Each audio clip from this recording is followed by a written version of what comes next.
Empezamos. Bueno, buenas tardes nuevamente a todos y todos. Gracias por estar aquí. Yo me voy encargándome de incorporar a las demás personas que vayan ingresando. Hoy vamos a trabajar en este grupo de estudio. El tema, se había propuesto un tema relacionado con lo que viene siendo la prueba superveniente, la prueba nueva, la prueba de refutación, prueba sobre prueba, prueba no previsible, necesidad de ofrecimiento. Pues como comentamos y con la misma dinámica que hemos estado trabajando durante estas sesiones, vamos a escuchar primero a los ponentes. En este caso nos acompaña el doctor Leonardo Moreno, que desde Chile nos acompaña y nos va a platicar sobre estos temas. Ya quien lo conoce saben que es calidad. Yo lo conozco, yo lo he escuchado, he sido su alumno, no solamente lo he leído, sino que he tenido la oportunidad de ser su alumno en un curso y hemos seguido en contacto. Excelente procesalista, digo, no porque esté aquí nomás, pero la verdad es uno de los mejores procesalistas en materia penal en América Latina y un gusto que esté con nosotros. También va a estar el maestro Gilberto Baraja, buen amigo de Nayarit, que ha estado también muy pendiente de estas sesiones y también he tenido un buen rato teniendo contacto con él también por posgrados y demás y por casos que él mismo ha estado manejando y llevando y ha propuesto ideas interesantes el vía amparo y otros temas relacionados con los principios y el modelo del sistema acusatorio. Y pues, estamos esperando también un momento más que se incorpore Guillermo, que también de Nayarit, incluso trabajan regularmente Gilberto y Guillermo de manera conjunta y en los asuntos, también nos va a platicar su opinión. Entonces, vamos a comenzar con el doctor Leonardo Moreno. Doc, te agradecemos mucho y te escuchamos.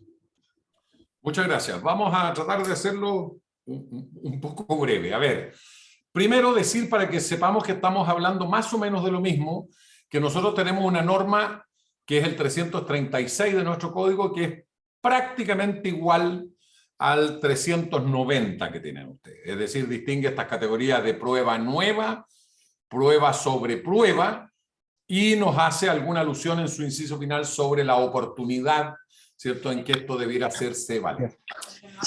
A mi juicio, para entender correctamente esto, hay, como siempre, estas son las manías de los docentes, hay que partir de los principios o de las ideas básicas. Y a mí me parece que hay tres ideas básicas que yo tengo que tener en la cabeza para poder entender esta institución. Primero, solo es prueba aquello que ha sido ofrecido y admitido en la audiencia preparatoria. Esa es la regla probatoria del juicio oral. Yo solo puedo producir como prueba en el juicio aquello que fue objeto de un debate de admisibilidad y fue admitido en la audiencia preparatoria. Segundo, muy importante también, los registros investigativos no son prueba. Los registros investigativos son antecedentes que obran en un legajo o carpeta fiscal cuya finalidad es preparar el caso para el fiscal, es decir, son preparatorios, tienen por finalidad que el fiscal se convenza de que tiene una causa que puede llevar a juicio, pero no son prueba, ¿no? Existe un principio más general que se denomina la prohibición de sustitución de una declaración por un registro previo.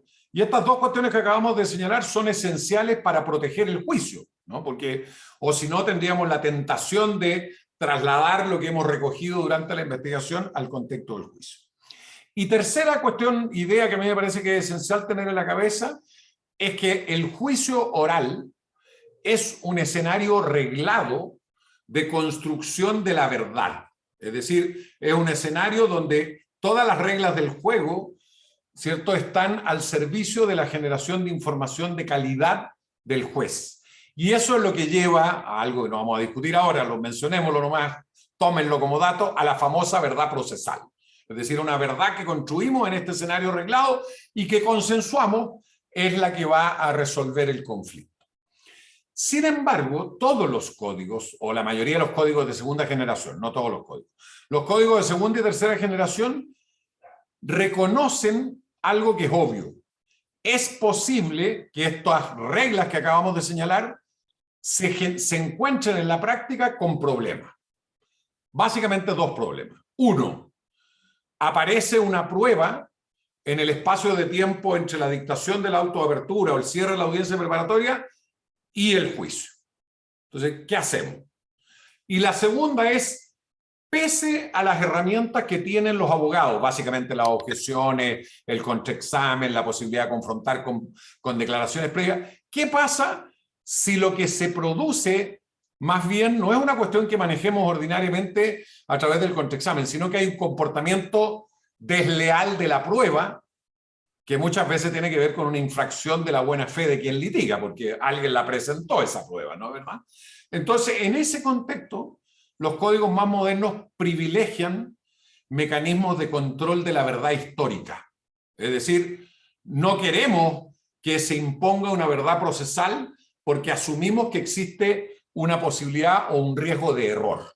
Y eso es lo que permite incorporar entonces estas dos figuras como la prueba nueva, básicamente, y la prueba sobre prueba. Entonces, ese es el escenario en el que estamos hablando.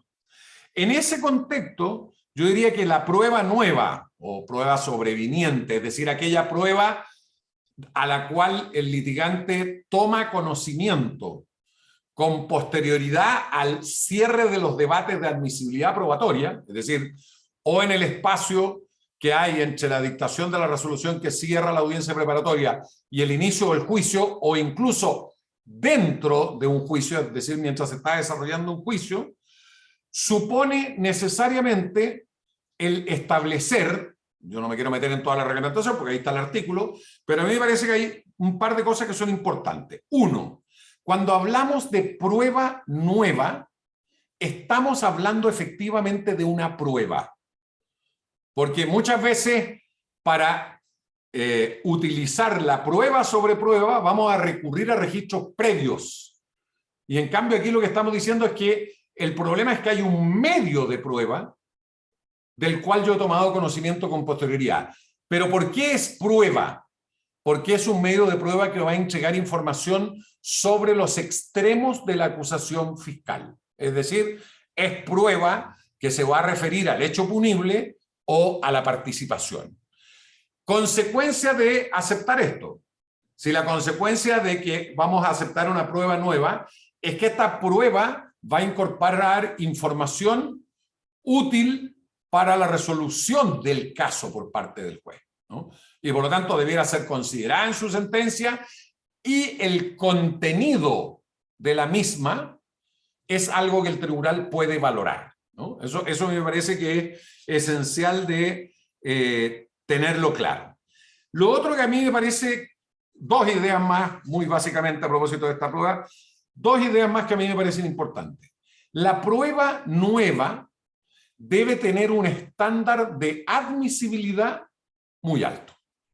Una regla básica, de nuevo, de protección del juicio y de protección del principio de prohibición de sorpresa. Es decir, la prueba nueva no puede ser un mecanismo que permita sorprender a la contraparte o un mecanismo que me permita, permítanme ser un poco más dramático, ocultar prueba para evitar su contradictoriedad y hacerla aparecer sorpresivamente en un momento cercano al juicio o peor, dentro del juicio, ¿no? Entonces, este estándar que tiene que tener la prueba nueva tiene que ser alto. Y esto a mí me parece que supone necesariamente interpretar la regla legal. La regla legal dice, mire, la persona que lo ofrece tiene que justificar no haber conocido previamente de ella. La misma regla que en Chile. Bueno, ¿cuál es el problema de esto? Que quien lo está diciendo es precisamente quien quiere aprovecharse de esta prueba nueva.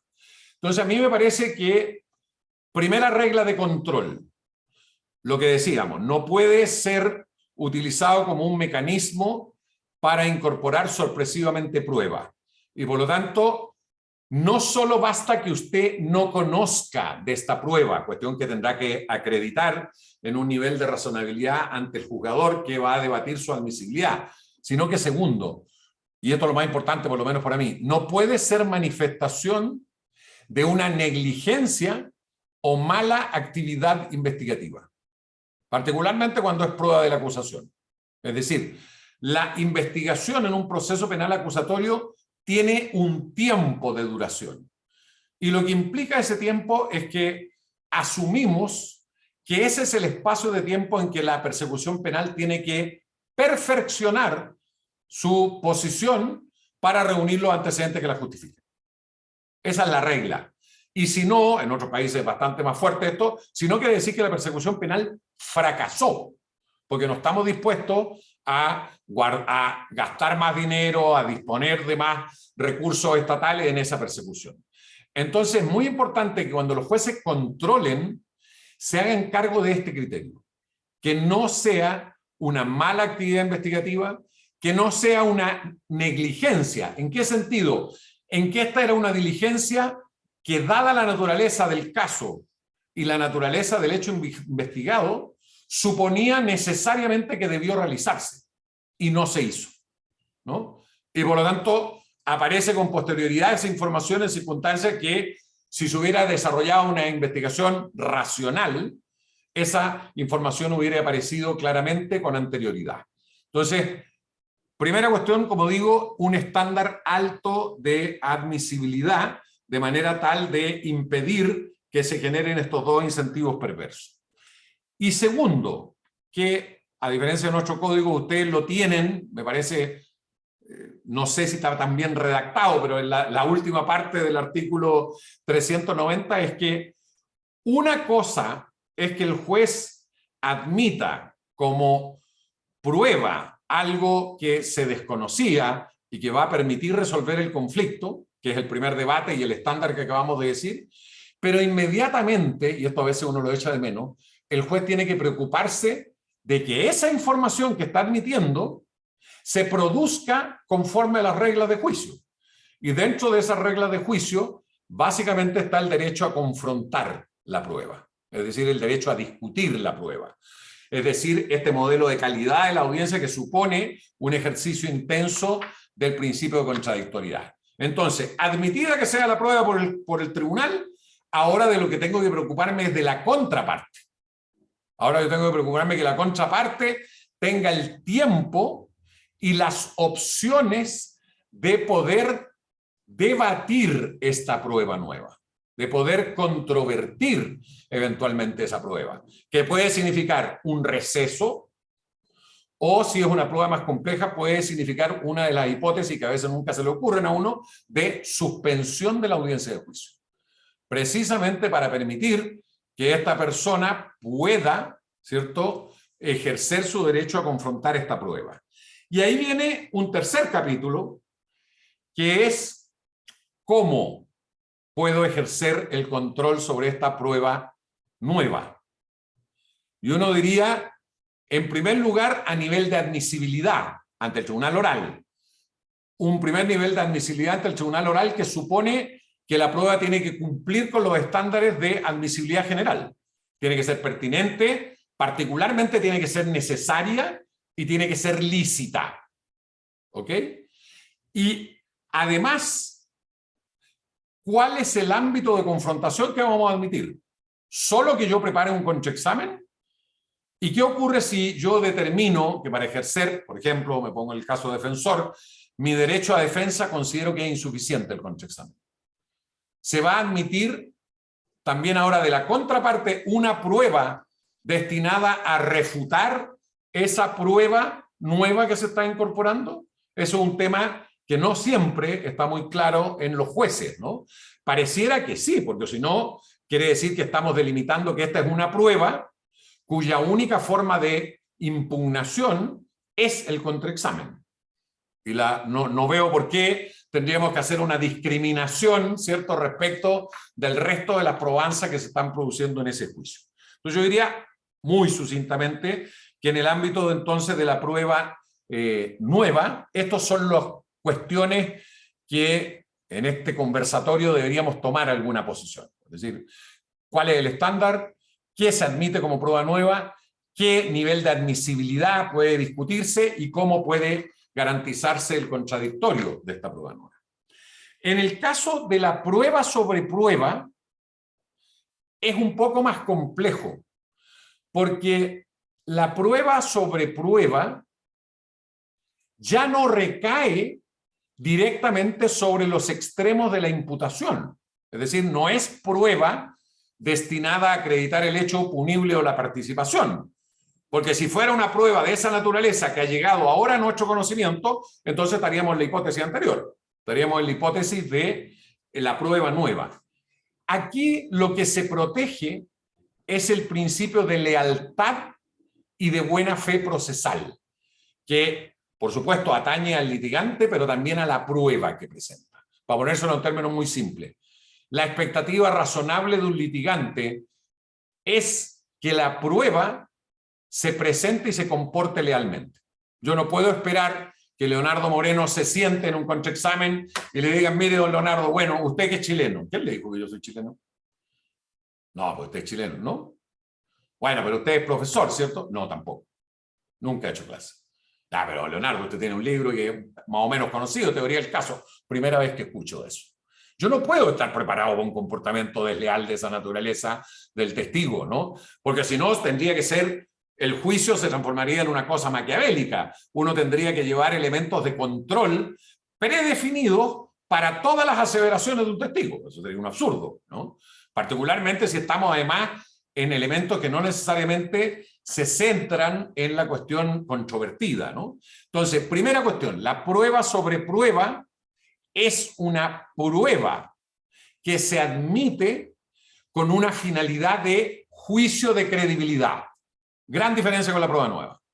¿Por qué admite una prueba nueva? Porque hay un problema de veracidad, de autenticidad o de integridad de una prueba propiamente tal que se está produciendo en el juicio. Y el litigante verifica que las herramientas del juicio, las objeciones, el contraexamen, la confrontación con declaraciones previas, le resulta insuficiente para demostrar esta cualidad de esta prueba. Pero ¿por qué me interesa hacer esta distinción? Porque cuando el juez admite una prueba sobre prueba, la información que esa prueba sobre prueba le provee al tribunal no es valorable como prueba. Lo que el tribunal sigue valorando es la prueba que se está produciendo en el juicio respecto de la cual se rinde esta prueba sobre prueba. Por eso les digo que a diferencia de la prueba nueva, aquí estamos en un elemento, si quieren ustedes en términos generales, de impugnación. Incorpora información para la valoración de la prueba que está siendo impugnada. ¿Y por qué esto es importante? Porque aquí a veces los jueces se equivocan de nuevo. Porque entonces lo que puede hacer un juez es decir que el testimonio de Leonardo Moreno no resultó confiable en un determinado aspecto porque se demostró a través de una prueba sobre prueba algún elemento fáctico. ¿Pero qué está valorando el juez? Mi testimonio, mi declaración en juicio.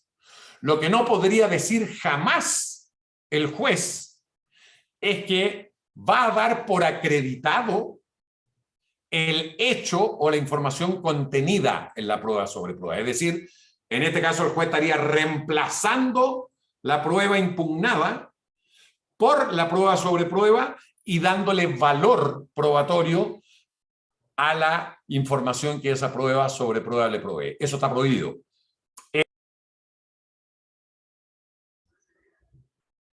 Doc, perdón, lo dejamos de escuchar. Ahorita no sé qué pasó.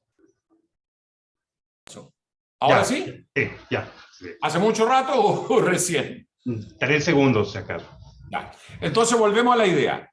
En la prueba sobre prueba, cuando el juez la admite, lo que va a incorporar es un elemento de valoración de la prueba producida en la audiencia. Mediatizado, si quieren ustedes, por la información que provee la prueba sobre prueba. La información de la prueba sobre prueba no puede valorarse en la sentencia, ¿no? Sino que afecta la mayor o menor credibilidad que vaya a tener la prueba efectivamente producida en el juicio. Como les decía, no es nada extraño a cómo funciona el sistema acusatorio, porque es lo mismo que ocurre cuando usted confronta, ¿cierto?, con una declaración previa. Cuando usted confronta con una declaración previa, el juez no sustituye la declaración prestada en el juicio con la declaración previa, sino que es un elemento por el cual puede valorar de mayor o menor manera, ¿cierto?, la credibilidad de la prueba efectivamente producida. ¿Por qué? Esto es una primera idea importante. Segunda idea importante. Si esto es así, y lo que se está entonces discutiendo es la confiabilidad de la evidencia producida efectivamente en el juicio, entonces no puede tratarse esta prueba sobre prueba de algo que yo debiera haber previsto que necesitaba acreditar en juicio. Si esto es un juicio de falsedad documental, yo no puedo incorporar por vía de prueba sobre prueba un elemento que demuestre la falsedad del documento. No, porque ese es el núcleo de lo debatido y eso cumple las reglas generales de admisibilidad probatoria. Entonces, la particularidad entonces que tiene la prueba sobre prueba, y esto es lo que explica por qué usted no la ofrece antes, es que la necesidad de utilizar la prueba sobre prueba surge en el juicio durante la producción de esta prueba testimonial, documental, pericial o la incorporación de la prueba material. Es decir, es una cuestión de hecho que se produce concretamente en el acto de la producción de la prueba. Por eso es imposible que usted pueda haber previsto esto antes, porque es en ese momento que se produce, como decía yo, el comportamiento desleal de la prueba o quien la produce. Yo soy el abogado y quiero leer un documento que fue declarado admisible. Y cuando lo incorporo parcialmente, pero lo incorporo parcialmente rompiendo la regla de que la incorporación parcial supone acuerdo de la contraparte, sino que yo lo que estoy diciendo es que ese es el documento. Bueno, en ese momento yo puedo levantar un incidente de prueba sobre prueba para demostrar que ese documento no se está presentando íntegramente, en su totalidad, o se ha manipulado, se ha alterado la indemnidad de una evidencia material, ¿no? Entonces, se aplica a todos los medios de prueba. Como se aplica a todos los medios de prueba, vamos a ponerle un poquito más de sopa a este caldo, entonces, particularmente complejo resulta el tema de cómo funciona la prueba sobre prueba respecto de declaraciones, donde la lógica del contraexamen supone la posibilidad de usar registros previos, ¿no? Y entonces uno diría, ¿cuándo estamos en una impugnación con registros previos y cuándo estamos en una impugnación de prueba sobre prueba, ¿no? Lo primero es que cuando usted quiere dañar la prueba, volviendo a lo que señalábamos al inicio, usted quiere afectar la confiabilidad de la prueba, que indirectamente, por supuesto, va a dañar la información que esa prueba provee sobre el fondo del caso. Pero su prueba sobre prueba no recae sobre el fondo del caso. Su prueba sobre prueba, y por eso está muy bien puesto el nombre, es una información que afecta al medio que se está produciendo. Afecta, como decía yo recién, la confiabilidad de ese medio, ¿no? ¿Qué significa esto? Insisto, en términos de declaraciones. Que se ha entendido que para poder usar una prueba sobre declaraciones, no puede referirse a aspectos periféricos de esa declaración, no puede referirse en general a elementos de juicio o de valoración de quien declara, sino que tiene que referirse a lo que la doctrina ha denominado hechos concretos y verificables. Es decir, tengo, por decirlo de alguna manera, un registro donde la información que acaba de ser proveída por el declarante es incompatible, enteramente incompatible con la información que yo tengo en esta prueba sobre prueba, ¿no? Por lo tanto, tiene que ser, si quiere usted, pongámoslo en términos de recursos, tiene que ser trascendente. Tiene que ser algo que impacta severamente entonces la confiabilidad de la información que ese medio le está proveyendo al tribunal. Pero aquí es donde empiezan los problemas. ¿Qué tipo de información puedo usar? Pareciera que el registro tradicional propio de la confrontación con declaraciones previas? No, porque ese lo vamos a usar precisamente en la técnica de confrontación del contraexamen. Entonces aparece la idea de que se puede usar cualquier medio probatorio. Cualquier medio probatorio, en primer lugar. Un testigo, un documento, un declarante. Pero me interesa quedarme en las declaraciones. La prueba sobre prueba, como no recae sobre el hecho punible y la participación, es decir, no recae sobre el núcleo de lo controvertido, se generan dos bonitos debates que a ustedes creo les van a interesar.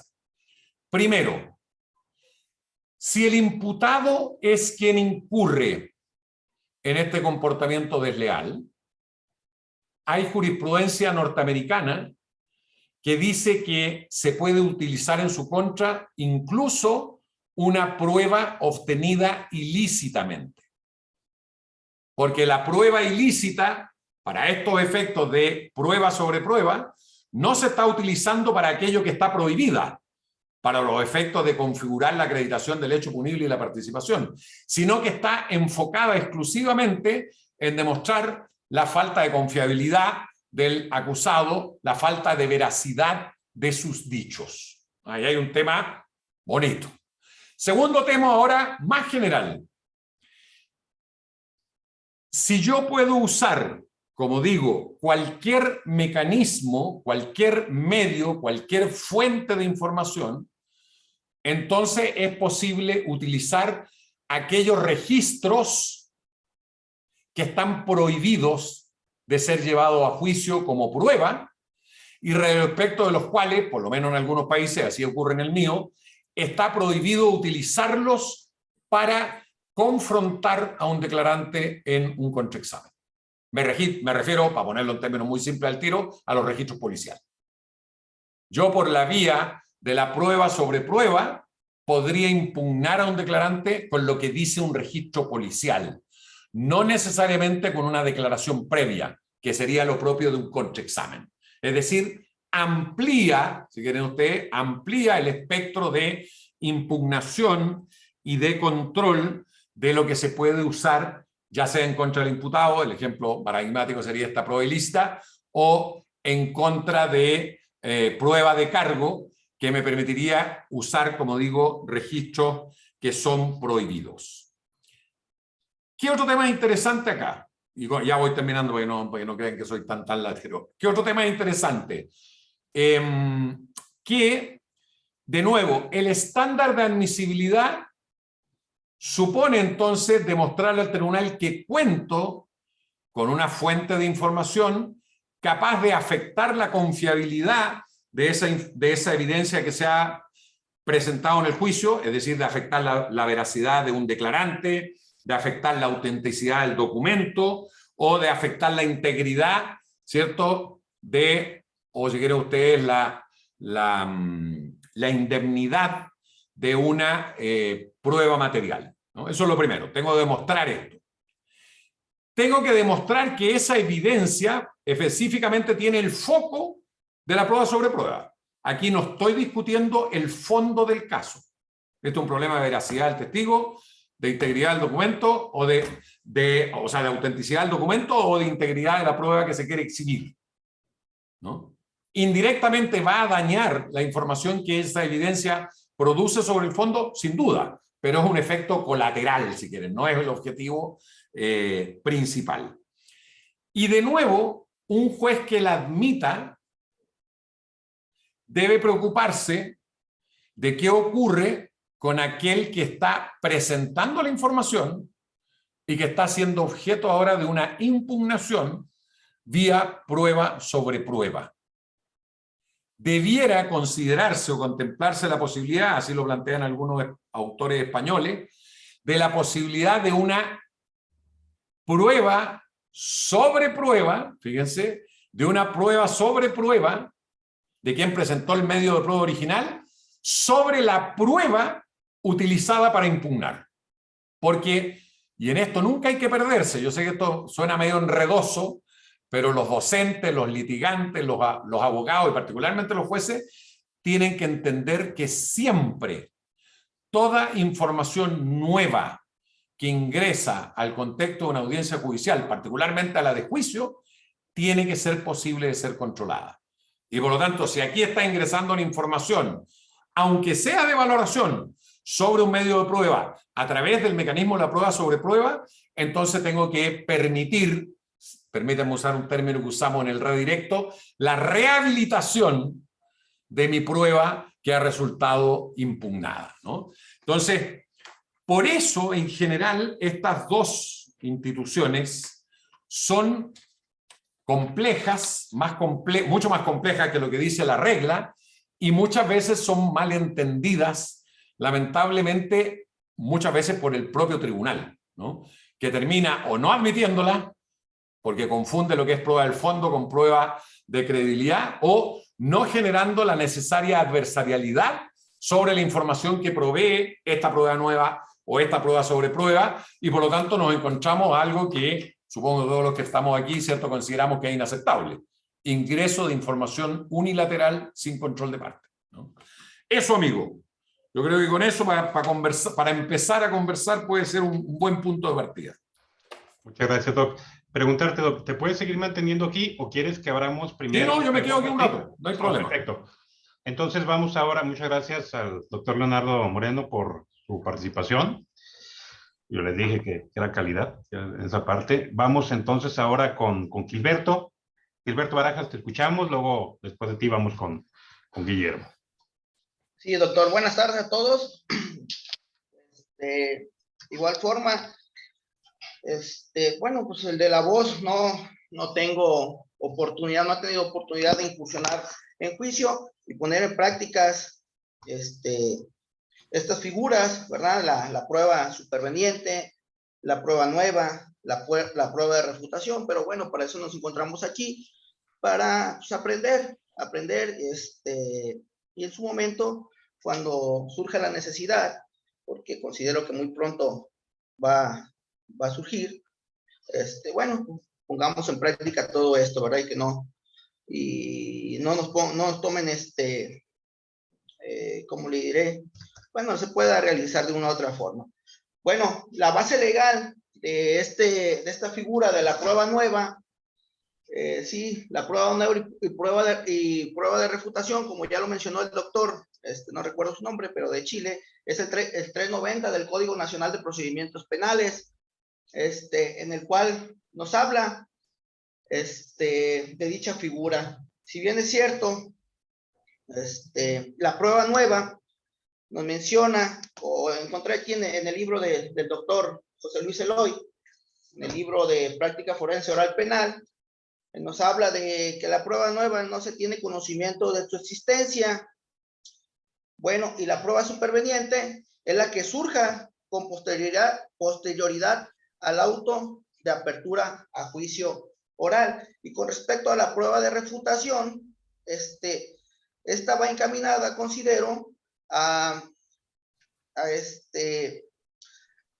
controvertir, como ya lo mencionaba el doctor de Chile, aquella prueba nueva o superveniente, en todo caso siempre prevaleciendo el principio de contradicción. Para esto considero que sería la prueba de refutación. De igual forma, conforme a estas figuras, lo que me causa es muchas dudas con respecto, bueno, acá en el estado de Nayarit se viene manejando de que se dicta la apertura a juicio oral y hasta el otro año quizás se lleva a cabo el juicio oral. Entonces, todo ese lapso de tiempo, considero que van a surgir algunas pruebas. Entonces, ¿qué es lo que pasaría con ello? También se van a ofrecer en audiencia de juicio oral.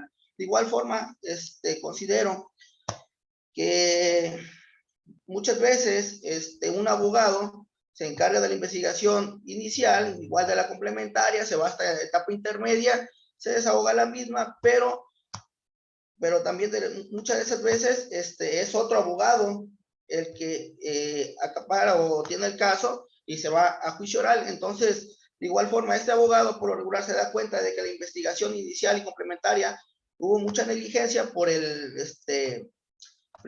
abogado inicial. Entonces, que lo que verifica es que si hay mucha prueba, en este caso, pues bueno, ¿qué sería al respecto, verdad? Y ahí sí hubo una negligencia de investigación, pero bueno, que son las cuestiones, son los temas que me causan más duda al haber leído o estudiado a grandes rasgos este tema de la prueba superveniente, prueba nueva y prueba de refutación. Doctor, es todo lo que tengo que mencionar. Gracias. Gracias, Gilberto. Estuvo interesante eso que planteaste al final, hay que verlo, ¿no? ¿Qué pasa cuando como dices, que identificas la falta de trabajo técnico en la defensa? Digo, creo que manejarlo como superveniente nueva, pues nos van a mandar a volar, pero hay que ver en esa parte que se puede hacer. Ahorita escuchamos a todos los demás. Gracias, Gilberto. Guillermo. Y buenas tardes para todos. Primeramente agradecer al maestro Moreno, al compañero Gilberto. Yo creo que ha sido muy buena la plática. Prácticamente yo siento que me tocó la parte más leve. Fue muy buena la aportación del doctor, otra intervención de mi compañero. Yo que nada más lo único que sí abonaría a la plática, compañero, sería el tema de que de acuerdo al 390 de nuestra legislación, no percibí o no advertí por parte del doctor, dicho sea con todo respeto de mi compañero Gilberto, que el 390 establece también que la prueba nueva de refutación podrá ser admitida de manera oficiosa. Podrá, no estamos hablando de una imposición.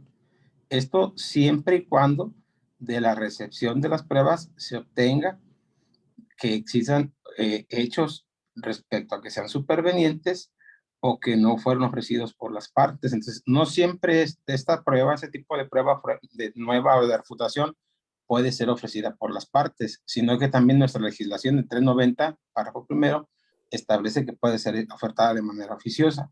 Otra situación que también considero que faltó un poquito nada más, y reitero, ¿no? Con mucho respeto lo digo, nada más es en cuanto a el tema de la ilicitud, pertenencia e idoneidad, porque no escuché el término ese, en nuestra legislación sí se establece el término idoneidad, y en cuanto al tema de la oferta, del ofrecimiento de las pruebas, todas se deben de regir en base a los tipos que establece los numerales 370, 71 y 76, así como también el 304 en cuanto respecto a la prueba anticipada, 305, 261, en cuanto a lo que viene siendo lo que se refiere propiamente la prueba, ¿verdad? Porque a veces todavía, a lo menos su servidor se confunde en esas partes. Sin embargo, creo que con la aportación del doctor Leonardo, a mí me queda muy claro, me queda muy claro el tema, y sin embargo, es lo único que yo, de parte mía, aportaría a los comentarios de mi compañero aquí y del maestro Leonardo. Por mi parte, sería todo, maestro. Gracias. Muchas gracias, Guillermo. Eloy, ¿tú me das 5 minutos? Claro que sí, de hecho iba a abrir el micro para ti. A ti. ver, porque adelante, te escuchamos. Yo creo que se han planteado cosas importantes y yo creo que hay, o por lo menos creo tener respuesta para varias. Probablemente hay un par que no. A ver, ¿qué pasa en esta situación de hecho, ¿no? Que puede ocurrir, al parecer, en el sistema de ustedes, que pase mucho tiempo entre que se cierra el debate de admisibilidad probatoria y la realización del juicio. Ahí es donde opera precisamente el criterio de negligencia. Es decir, uno diría en principio que si la actividad de la parte le habría permitido razonablemente, estamos hablando de un investigador medio, si quieren ponerlo como el policía medio de la probabilista, un investigador medio razonable hubiera alcanzado esa evidencia, entonces la respuesta de un tribunal debiera ser: no admito esta prueba.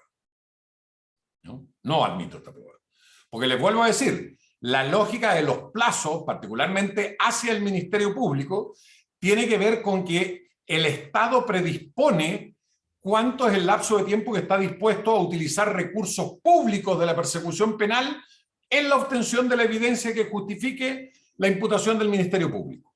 Dicho eso, que por eso yo dije, no basta que no haya sabido de ella. Hay que incorporar este criterio corrector que digo yo de la negligencia.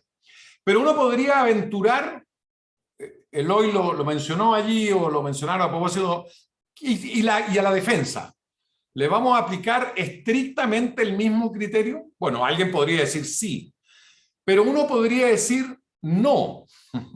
Y quiero aventurar la razón de por qué uno podría decir no. Porque en el contexto del juicio propiamente tal, hay una definición basada en la protección del imputado en el juicio. Su presunción de inocencia, su derecho a guardar silencio, su derecho a confrontar la prueba de cargo, y por lo tanto, ¿cierto? Hay una regla de distribución de riesgo, ¿cierto? El sistema en juicio oral funciona bajo la idea de que no estamos dispuestos a condenar a una inocente, que debemos, entre comillas, hacer todo lo posible para que un inocente no resulte condenado. Y entonces uno podría construir, no por el código, sino por estos principios, tomándose un poco en las reglas de la Convención Americana, del Pacto Interamericano de Derechos Civiles y Políticos, la posibilidad de decir que la defensa debiera tener un criterio más laxo de admisión de prueba nueva. En todo caso, estamos hablando, supongo que todos lo tenemos claro, son siempre casos excepcionalísimos, ¿no? Pero uno podría decir, dado lo que planteó el compañero, a mí me parece que podría uno incorporar un criterio adicional para decir o distinguir si debe aplicarse el mismo criterio al Ministerio Público o es posible sostener un estándar diferenciado hacia la defensa. Segundo tema que me parece de importancia. En el caso del Ministerio Público también hay otro argumento.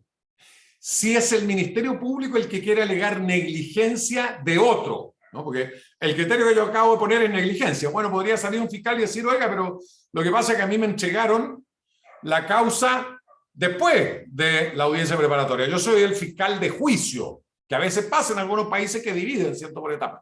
Bueno, déjenme decirle que ese argumento es inadmisible. ¿Por qué? Porque el Ministerio Público tiene unidad de acción. Los fiscales no son unos señores independientes que funcionan autónomamente.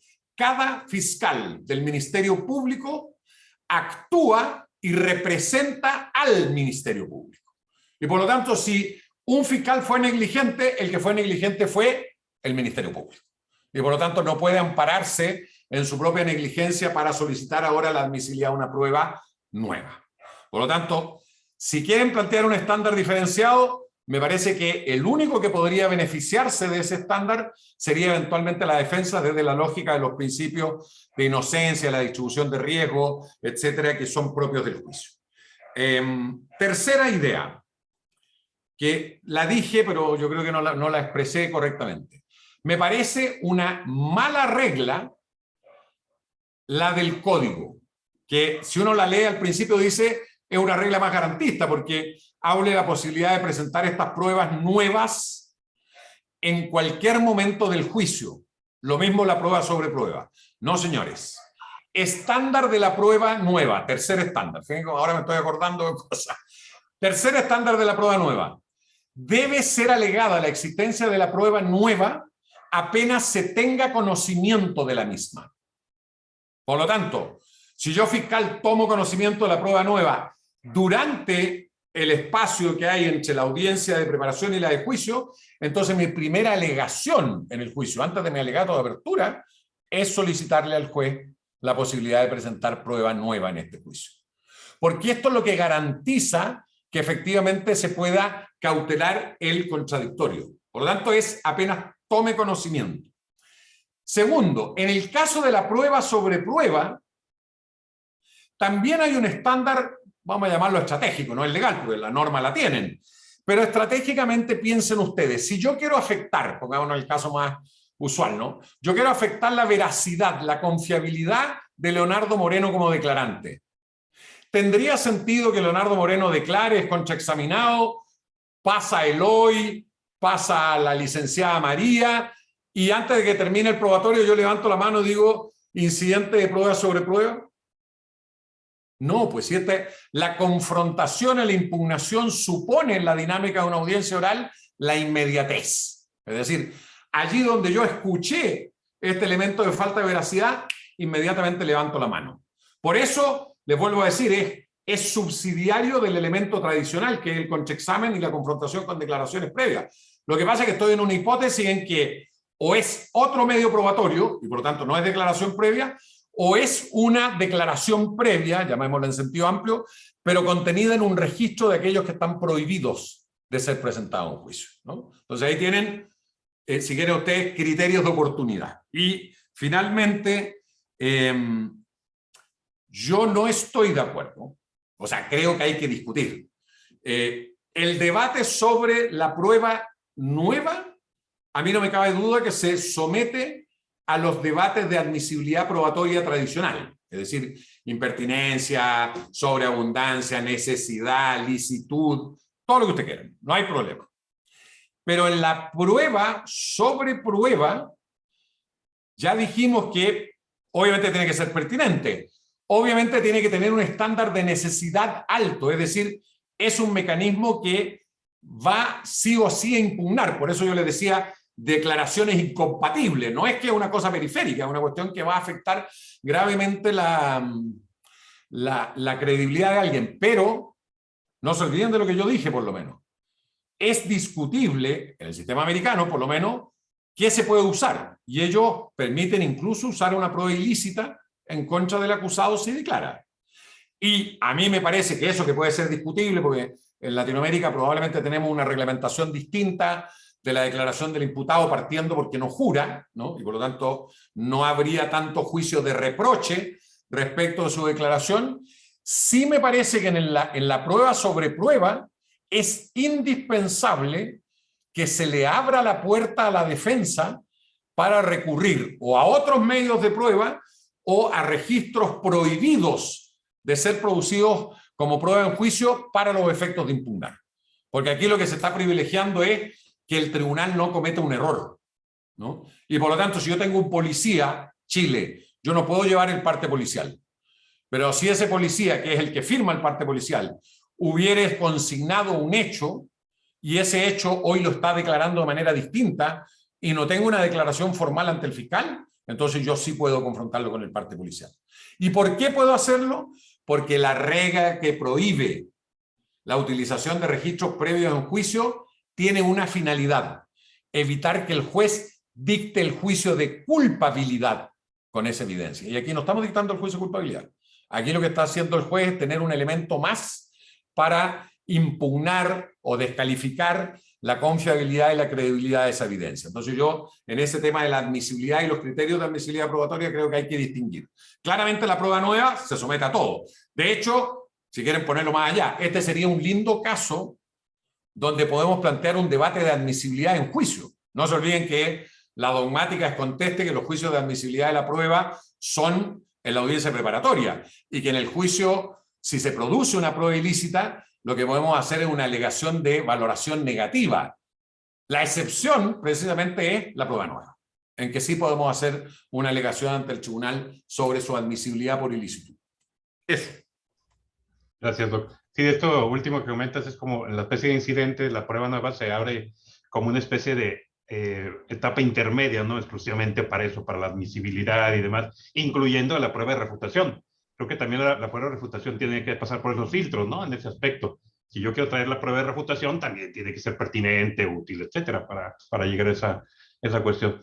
Y del caso, por ejemplo, que manejas del parte policial, a mí se me ocurre también para acá, aunque no tal cual, pero más o menos para darlo como ejemplo, el tema del detective Foreman en el caso de O.J. Simpson, que va él a declarar y declara entre preguntas que nunca ha hablado mal de las personas de raza negra, que la respeta y demás, y luego obtienen de manera ilícita una grabación donde él dice todo lo contrario, y con eso lo confrontan. Justo con eso fue la confrontación de la prueba sobre prueba, ¿no? En ese aspecto que comentabas ahí.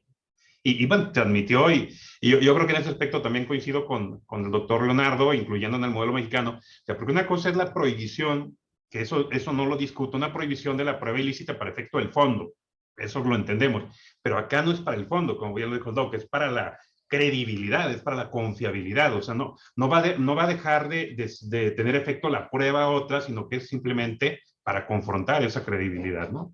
Entonces, finalmente ahí la ilicitud o no ilicitud no es algo que se valore porque no se está valorando esa prueba, es más bien para darse cuenta del fondo de la prueba en ese aspecto. Guillermo, ¿quieres preguntar, comentar algo? Te escuchamos.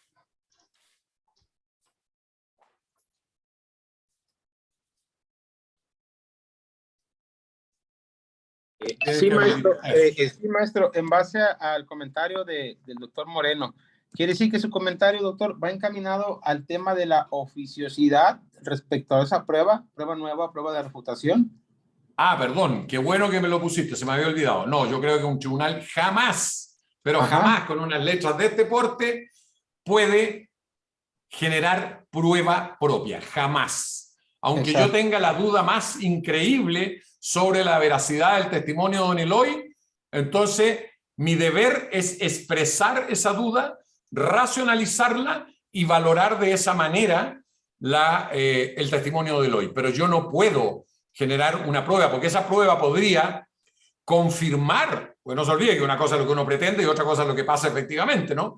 Yo podría estar presentando una prueba que confirme, por ejemplo, la tesis de la imputación o que eventualmente la refute. Pero ¿desde qué perspectiva? Desde la perspectiva del tribunal. El tribunal no tiene teoría del caso. El tribunal, como sabiamente dice el maestro Alberto Binder, gestiona intereses ajenos y por lo tanto el tribunal jamás se puede inmiscuir en la generación de información probatoria y menos en el contexto del juicio, porque si ya queremos que nunca se infrinja la prohibición de sorpresa con el descubrimiento probatorio, bueno, qué peor que ahora el que infringe la prohibición de sorpresa no es mi contraparte, es el tribunal que tiene que ser independiente e imparcial. O sea, claramente compromete toda su imparcialidad un juzgador que hace esto. En esto, los litigantes, por lo menos, yo puedo admitir que otro pueda sostener, pero un litigante jamás debe aceptar esto, aunque eventualmente en un caso lo beneficie. Por eso sería una victoria claramente pírrica, porque va a ganar en ese caso, pero le puede resultar absolutamente nefasto en un conjunto de casos más. El tribunal no debiera hacer nada, y para adelantar un tema que no está aquí, ni siquiera debería hacer preguntas aclaratorias. Porque ya el solo ponernos a sentar, probablemente podríamos tener un taller para que nos pusiéramos de acuerdo qué diablos es una pregunta aclaratoria, digamos. Cuando una pregunta aclaratoria tiene ese carácter y deja de ser una pregunta investigativa, ya una complejidad. Por eso algunos códigos, de nuevo, de última generación, dijeron, ¿sabe qué? Este es un debate que no tiene ningún sentido. Mejor que los jueces no pregunten. La presentación de la información corresponde a la parte. Por eso en técnica de litigación, ¿qué uno le dice al litigante? Usted hace hablar la prueba. Si usted hace hablar mal la prueba, bueno, va a perder. Pero no hay subsidio. Entonces, confirmando nada más, sí es la parte donde usted dijo que no estaba de acuerdo, que no coincidía. No, yo no estoy de acuerdo en que me pareció que tú dijiste que los criterios de admisibilidad probatoria se aplicaban a la prueba nueva y a la prueba sobre prueba. Yo creo que se aplican estrictamente a la prueba nueva y en cambio en la prueba sobre prueba se pueden utilizar elementos que constituyan registros prohibidos de ir a juicio, por lo tanto sería una prueba ilegal, si quiere hablar técnicamente, o eventualmente prueba obtenida con vulneración de garantía, es decir, prueba ilícita. Bien, gracias. Gracias, doctor. Un comentario rápido y luego voy con Itzia y después de Itzia voy con Joel.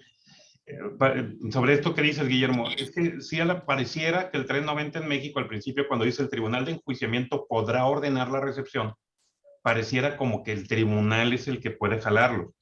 Pero yo creo que desde que dice la recepción de medios de prueba, ya sea de hechos supervenientes o de los que no fueron oportunamente por las partes, siempre que se justifique no haber conocido previamente, eso tiene que ser de las partes, no puede ser del tribunal. Y el último párrafo cuando dice el medio de prueba debe ser ofrecido, el tribunal no ofrece medios de prueba, entonces creo que independientemente de ese podrá, que a lo mejor sí es una muy mala redacción, como lo planteó el legislador mexicano, más bien el mismo contexto del artículo nos dice lo que te acaba de comentar el doctor, ¿no? Y sobre todo en el sistema acusatorio, que los jueces nunca pueden perder su imparcialidad y mucho menos con evidencia. Creo que no pueden llevar evidencia nunca. y también coincido con esta parte de las preguntas aclaratorias, que luego platicamos de eso, porque acá creen que las preguntas aclaratorias es preguntar lo que no se preguntó y sacar información Correcto. que no se ha dado, ¿no? Así, muchos jueces mexicanos trabajan de esa manera. Ixia, te escuchamos. Pues agradecer verdaderamente toda esta información, su riqueza, porque en un caso hipotético donde hubiera teorías defensivas encontradas en varios acusados y uno de ellos tuviera la estrategia de presentar una prueba para refutar la credibilidad de un testigo y el otro de declarar su ilicitud por violación a derechos fundamentales porque le va directamente a la participación, a la responsabilidad, aún así, cuando haya sido declarada ilícita por violación a derechos, se puede presentar en el tribunal porque ya no vamos a debatir sobre el hecho ilícito, sino la credibilidad. Entonces, de verdad, que en este momento le agradezco mucho. Este sistema, siempre digo que parece que todo lo que pensamos que no podría darse, la realidad supera la ficción. Y muchas gracias, me quedó muy claro. Muchas gracias, Itzia. Itzia es defensora pública en San Luis Potosí. Joel es juez en Baja California. Te escuchamos, Joel, gracias por estar. Buenas tardes, muchas gracias a todos ustedes y doctor Leonardo, qué privilegio estar escuchándolo. Y de entrada, pues, este tema es muy importante y no es nuevo, tiene años, pero por lo excepcional de que pueden presentarse estos casos, por lo menos para mí, falta desarrollo, por lo menos aquí en México. Y son de esos temas que si uno se concreta a leer el artículo correspondiente, pareciera fácil. Sin embargo, en la práctica tiene muchas complicaciones. Es difícil muchas veces al momento en que se va a decidir si se permite el desahogo de prueba nueva, si verdaderamente se ha justificado que no hubo la posibilidad de prever su existencia. La idea que nos da, doctor, en cuanto a tomar como un criterio para tomar esta decisión de ver si qué grado de negligencia hubo o no hubo. De tal manera que más o menos un investigador promedio, si hubiera hecho algo aceptable, hubiera tenido conocimiento, me parece muy, muy bueno. Muchas gracias. Y además también muy valioso, me lo llevo en el sentido de que no se debe de esperar ya avanzado el juicio, sino que anunciarlo pues cuanto antes, ¿no? De preferencia al inicio, me pareció un fantástico.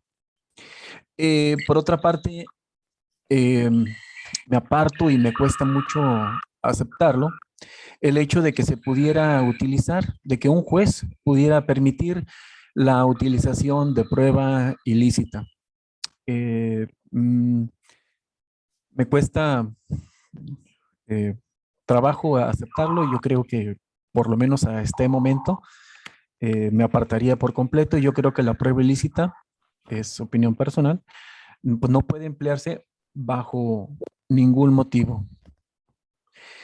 La idea de la teoría de la prueba ilícita es desalentar a su obtención de tal manera que no pueda ser utilizada porque no vale ni para fondo ni para ningún motivo. Si no vale, no vale. Otro punto que también me genera problemas, porque cuando se hacen distinciones es cuando se empieza a generar inseguridad. Yo creo que debe de ser parejo tanto para fiscalía como para a la defensa. Me ha tocado debates muy álgidos cuando al inicio se tenía un abogado defensor y luego a la mitad del proceso entra otro y quiere que se reanude todos los términos que ya están vencidos, que se vuelva a abrir el plazo de investigación complementaria, que se le vuelva a dar la oportunidad de hacer pues su labor de investigación para ofrecer medios en su momento en la audiencia intermedia. Entonces, yo creo que la lógica del Código Nacional no es volver a reaperturar con independencia de la persona que encarne, ya sea la fiscalía o la defensa del imputado. Entonces, si nosotros vamos a permitir prueba nueva para defensa y se la vamos a negar a fiscalía, yo creo que sí generaríamos problemas. Se violaría el principio de igualdad procesal. Es una preocupación que me vino inmediatamente que escuché.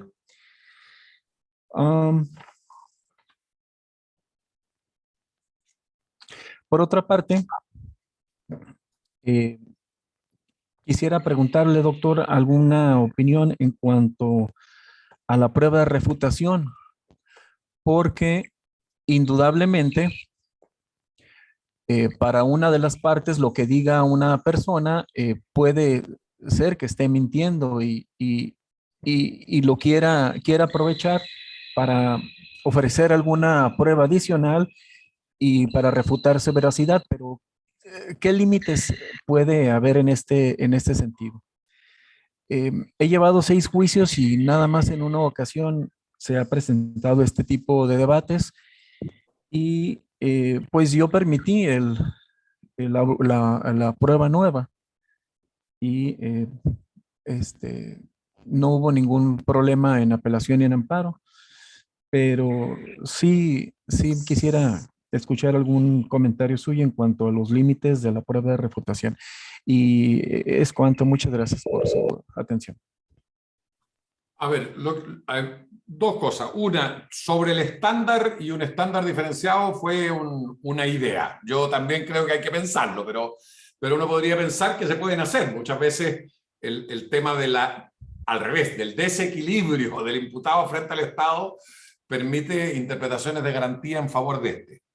Sobre el tema de la prueba ilícita, yo creo que no hay que perderse de vista que tanto en el modelo de disuasión policial como del de integridad o ética judicial, los autores siempre han sostenido, de hecho en el modelo americano con más fuerza, que la exclusión de prueba es para el juicio y para el juicio de culpabilidad. O sea, nadie está planteando, de hecho en el modelo americano, te voy a decir una brutalidad, en el modelo americano tú podrías dejar preso a alguien utilizando prueba ilícita, porque no es posible plantear una moción de exclusión sino después de que se haya acusado.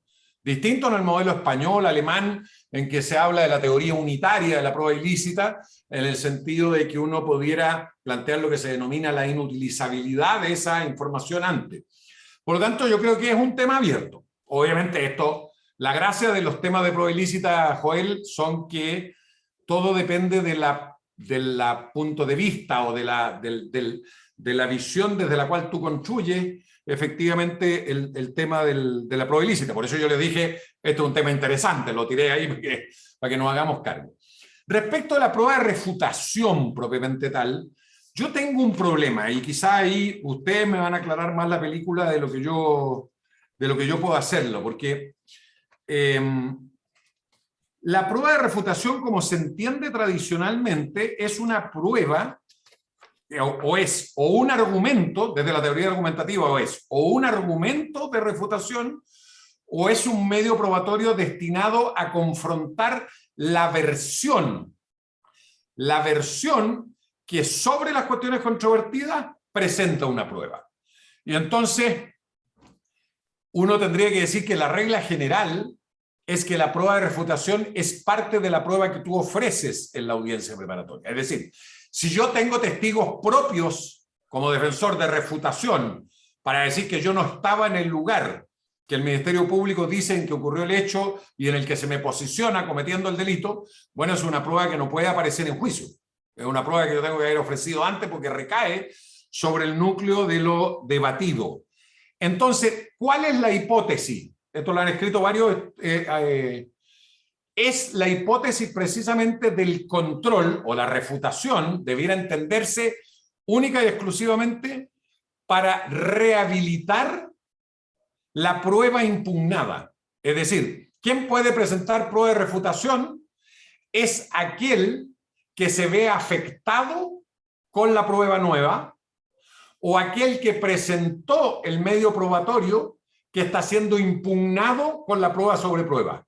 Y entonces yo quiero presentar una prueba de refutación ahora respecto de esa prueba sobre prueba o sobre la prueba nueva. ¿Me explico? Entonces, no altera la regla de que la prueba referida al hecho punible de la participación, como decía Eloy, a la cuestión controvertida penal, tiene que ofrecerse y admitirse en la audiencia de preparación, ¿no? Aquí lo que estamos hablando es que no puede ocurrir, y esto sí es importante, Joel, no puede ocurrir que tú admitas una prueba sobre prueba o admitas una prueba nueva y no garantices y permitas la confrontación de esa prueba. Porque si no, termina siendo una prueba que ingresa con una información de manera unilateral e incontrastable. Y eso es inadmisible. Eso es inadmisible, porque ahí sí que casi sería más peligroso que haber admitido la prueba sobre prueba o la prueba nueva, porque quiere decir que hay una información que está entrando y que quedaría al margen del modelo de generación de información del juicio, que es básicamente el contradictorio.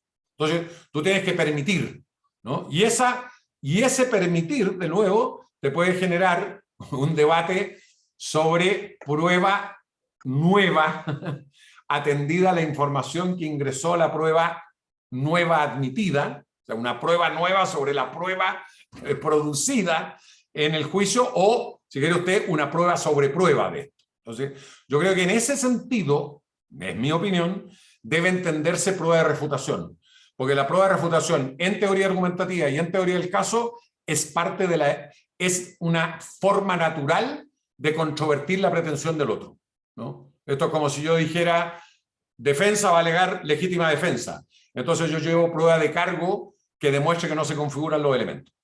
Bueno, estoy refutando la tesis de la defensa, pero no puedo hacer aparecer esa prueba en juicio, porque es algo que yo ya sé. Esa es parte de la controversia, ¿no? Entonces, cuando el artículo 390 habla de esta prueba de refutación, yo creo que hay que entenderla en el sentido de lo que está tratando, la prueba nueva y la prueba sobre prueba. No está haciendo una excepción a la refutación. Hay algunos, lo único que yo he escuchado que algo discuten esto son los italianos, que de alguna manera permiten que efectivamente uno pueda presentar una prueba de refutación sobre el fondo como una nueva prueba. A mí me parece que eso rompe absolutamente las reglas del juicio y un poco de este control de calidad del que estábamos hablando con la prueba nueva y la prueba sobre prueba. No sé, Eloy, tú que ahí por eso yo digo aquí, yo estoy mirando de los de fuera porque aquí sería inadmisible. No, es similar acá.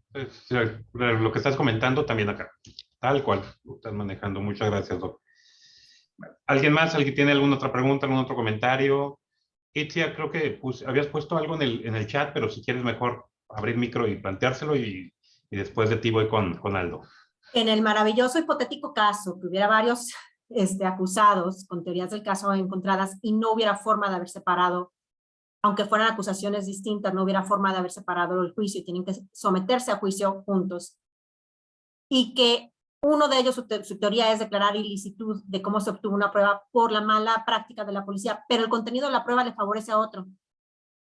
Ese es el caso en donde me encantó esta posibilidad de que se evidencie la prueba, porque finalmente es todo el Estado, el rigor del Estado en contra del acusado. Qué vicios que el propio Estado no cumpla con las formalidades legales para obtener las pruebas y después el propio Estado alegue la ilicitud o diga, no, sí, hay una ilicitud y entonces cubre esta prueba que beneficia a otro. Creo que la propia Convención Americana en el artículo 29 dice que no se puede utilizar esta práctica de alegar derechos humanos cuando vaya en contra de la persona. Y aquí, bueno, es el derecho de dos acusados, pero esta situación en donde ya nada más sería ofertado para desvirtuar la credibilidad del testigo y no para probar los elementos de la acusación, es una solución magnífica, porque ya no hay un perjuicio para el otro. O sea, yo creo que la prueba ilícita en bona parte, que se llama, es decir, la posibilidad de que yo me aproveche de una prueba obtenida por el Estado, el acusador civil u otro, porque acuérdense que lo que se le prohíbe al Estado, la jurisprudencia que se ha ido generando es que obliga también a otros que comparten el jus puniendi estatal, un acusador particular, un actor civil en el contexto del proceso penal, claramente puede ser aprovechado por el imputado. Ya, nunca se olvide que, por eso era lo que yo le decía a Joel, que hay que leer un poco con cuidado la regla de prueba ilícita, porque lo que está prohibido es que el juicio de culpabilidad del imputado se funde en información obtenida ilícitamente, porque eso afecta la integridad judicial y esta idea de que hay razones extrínsecas al proceso, ciertos valores que como sociedad queremos proteger y que obviamente se materializan, si quiere usted, en los juicios penales, pero que están fuera del proceso. Algunos de esos se materializan en normas como los actos de molestia que llaman ustedes, ¿no? Que son mecanismos a través de los cuales sí podemos afectar ciertas garantías. Pero entonces sí es posible.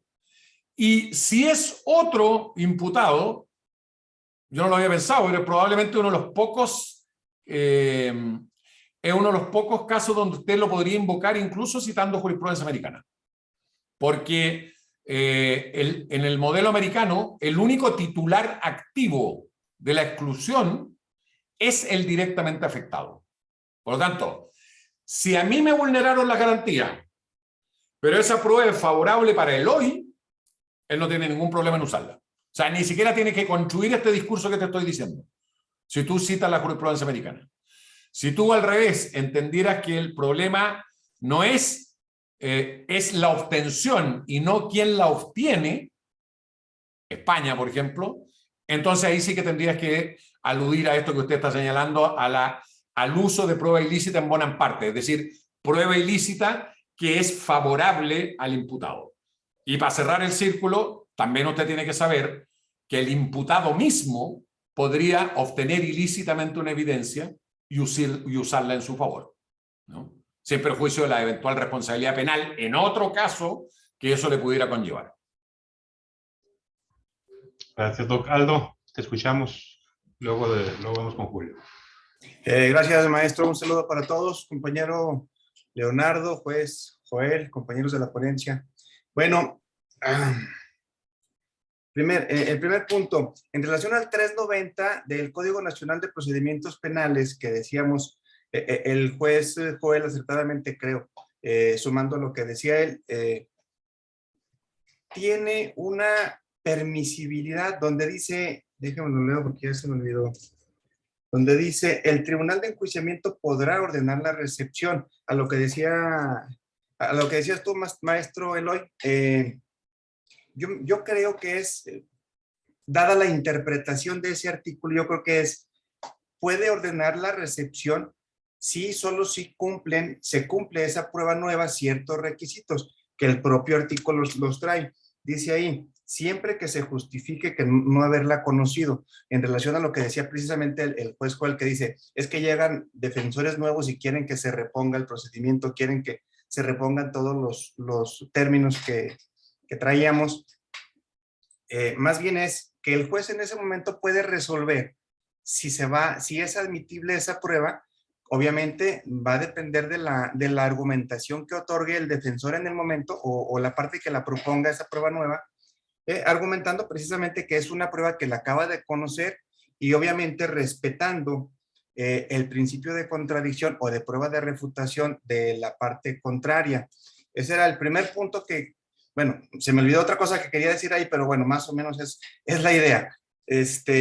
¿Por qué? Porque yo creo que para ofrecer una prueba, primero, tengo que decir, sabes que yo la acabo de conocer, como luego lo podemos manifestar. Es una prueba superveniente, como normalmente le podemos decir los que litigamos también en materia familiar, por decir. Es una prueba que acabo de conocer y que no la conocía antes, pero que a mi parte, a mi representado, le beneficia en este momento. Y obviamente el juez le tiene que dar la intervención al fiscal para que él pueda refutarla o pueda, dice ahí también, le puede dar el tiempo para que prepare los interrogatorios en caso de que fueran testigos. Ahora, en el caso que decía la compañera Itzia, a lo que contestaba el compañero Leonardo, muchas felicidades, compañero, por su ponencia, la verdad es que muy buena. ¿Qué iba a decir? Bueno, es una obviamente el derecho, porque podemos decir, la prueba me beneficia a mí, pero podría afectar el derecho humano de otra de las partes, o supongamos en el caso que son varios los imputados, por ejemplo, o varios los sujetos que sufrieron el ilícito, la parte ofendida. Entonces, esa prueba me beneficia a mí, pero le perjudica a otro, decía el compañero Leonardo. A esa persona que le beneficia no tiene por qué dar tanta argumentación, pero al que le afecta sí, porque no puede ser tomada en cuenta en su perjuicio, ¿sí? Pero yo creo que en ese momento el juez deberá hacer hay una jurisprudencia, pero no la encontré ahorita, que dice que cuando afecta derechos humanos, el juez tiene que hacer una ponderación en el momento para saber hasta dónde llega esa afectación o qué tanto privilegia, por ejemplo, el derecho de presunción de inocencia, no sé, algún otro derecho que ahorita no se me venga a la mente. Más o menos ahí, nomás me quedo con esa idea. Ahorita a ver si me acuerdo, les vuelvo a decir lo que pretendía, nomás que no lo anoté. Gracias, maestro. Gracias. No, efectivamente, hoy hay un cierto consenso de que la regla de exclusión probatoria es una regla que está sujeta, llamémoslo, a morigeración. Y la morigeración transversal es precisamente el juicio de ponderación, ¿no? Yo diría que pocos autores sostienen hoy día la regla de exclusión a rajatabla, digamos que basta la infracción de una garantía para que se produzca la exclusión. Se pide la trascendencia. La trascendencia en buen romance supone la ponderación del principio de proporcionalidad en los términos de Alexis, ¿no? En que hay que hacer un juicio entre dos principios que son esencialmente valiosos en una sociedad democrática que se materializan en el proceso penal: la eficacia de la persecución penal y el debido respeto a los derechos y garantías del ciudadano. Entonces, obviamente, y qué bueno que sea así, déjenme decirlo de paso, ¿no? Lo peor que podría ocurrir es que estas cuestiones se solucionaran por una regla, porque la regla normalmente es un elefante en una cristalería que deja 200.000 casos afuera. La riqueza de los casos en el caso de ponderación de garantías individuales hace que esto tenga que resolverlo necesariamente un juez.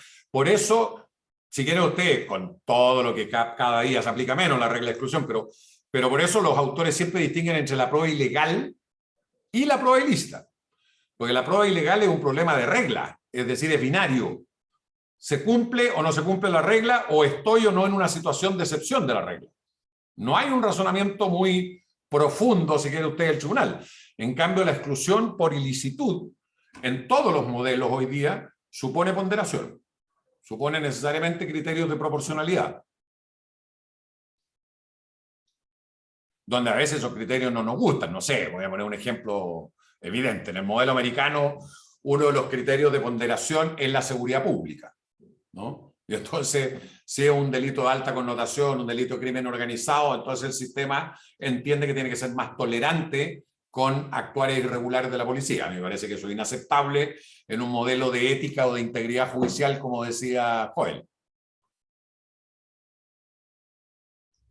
Muchas gracias, Doc. Julio, ya por último, te escuchamos.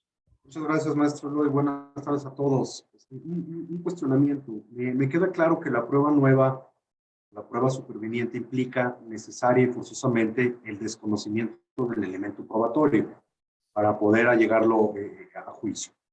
¿Qué sucede con la prueba en la cual sí tengo conocimiento, pero no la tengo a mi alcance o a mi disposición?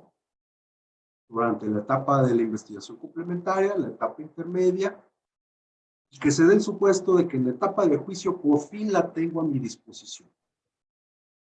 Bonita pregunta, pero ahí yo creo que entra el criterio corrector que le digo yo. Porque se supone, voy a pensar en un fiscal. En un fiscal eso debiera ser una hipótesis muy difícil de producir bajo la idea de que tiene potestades públicas, digamos, que le permiten, entre comillas, obtener, si quiere usted, de una manera más forzada, más perentoria esa evidencia. Podría ser el caso de una defensa. Pero entonces la pregunta es, ¿y por qué usted no recurrió a la tutela judicial? O mi estándar sería, ¿usted reclamó la tutela judicial? Es decir, ya que usted no la podía obtener, le pidió al juez que interviniera o, en otros países, le pidió al Ministerio Público que obtuviera esa evidencia y él no lo hizo o se negó. Pero si usted me quiere decir que yo, no, la verdad es que es muy difícil y no hice nada, yo no le admito la prueba. No se olviden de lo que yo les estoy diciendo. El riesgo del ingreso de una prueba en contextos sorpresivos puede ser muy dañino para la calidad del juicio. Por lo tanto, los estándares de admisibilidad de los jueces no pueden ser laxos. Al revés, le tiene que quedar claro al litigante que esta es una cuestión enteramente excepcional. Ok, planteemos una hipótesis. Planteemos una hipótesis a ver si me puedo explicar un poco mejor o definitivamente reforzamos su argumento, doctor Leonardo. Supongamos que existen en los registros de investigación el testimonio de una persona. Existen los registros de investigación. Sin embargo, esta persona durante todo el procedimiento está evadida. Obviamente, pues, se recurre a la tutela judicial para la búsqueda, para la localización, se recurre a la maquinaria ministerial para que se aboquen a la ubicación de la persona. Sin embargo, se encuentra evadida. Una prueba que me favorece como defensa, evidentemente. Se da el supuesto de que avecinado o ya llegado el momento, la etapa de juicio, específicamente hablando, porque me queda claro que si aparece previo a esta etapa, todavía estoy en posibilidad de anunciar. No hay problema. Ese es uno de los criterios, es uno de los casos paradigmáticos de prueba nueva. De hecho, estoy hablando de testigo sorpresa, porque está en... No. Por eso le estoy diciendo. Primero, no es una sorpresa para el Ministerio Público porque él tenía registrado eso en su investigación. No lo está sorprendiendo con nada. Segundo, tu problema no es el conocimiento, es que siempre vamos a ir sofisticando el debate. Esta es la segunda variante de la prueba nueva.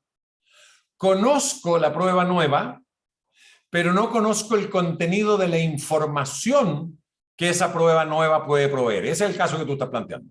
Entonces, como tú dices, yo conozco que existe Leonardo Moreno. Y yo digo, bueno, Leonardo Moreno me puede servir. Tienes que hacer todo porque el Ministerio Público interrogue a Leonardo Moreno o obtener tutela judicial para que se obtenga la declaración de Leonardo Moreno. Si tú hiciste eso, y la verdad es que Leonardo Moreno aparece, pongámoslo en el juicio, no hay problema, ese es un caso de prueba nueva. Claramente un caso de prueba nueva, ¿no? Entonces, por eso les digo que el criterio corrector es precisamente que tú hiciste lo razonablemente esperable para acceder a ese medio. Que a veces significa que no lo conociste ni el medio, ni el contenido, o el caso que usted está planteando, que lo reconocen los autores particularmente españoles también sobre esto, en que el problema mío es que conozco el medio, pero como diríamos, no conozco el contenido de la información que ese medio puede proveer. No hay problema. Hipótesis de prueba nueva. Muchas gracias, doctor. Ya, don Eloy, ahora sí que, sí, por lo menos yo tengo sí, no, ya. No, de hecho creo que ya terminamos. Te agradezco mucho, en verdad. Bueno, agradecerles también a todas y todos que se pudieron conectar y que pudieron escuchar al doctor. Y también a ti, estimado doc, por tu tiempo, por compartirnos todo lo que nos acabas de compartir.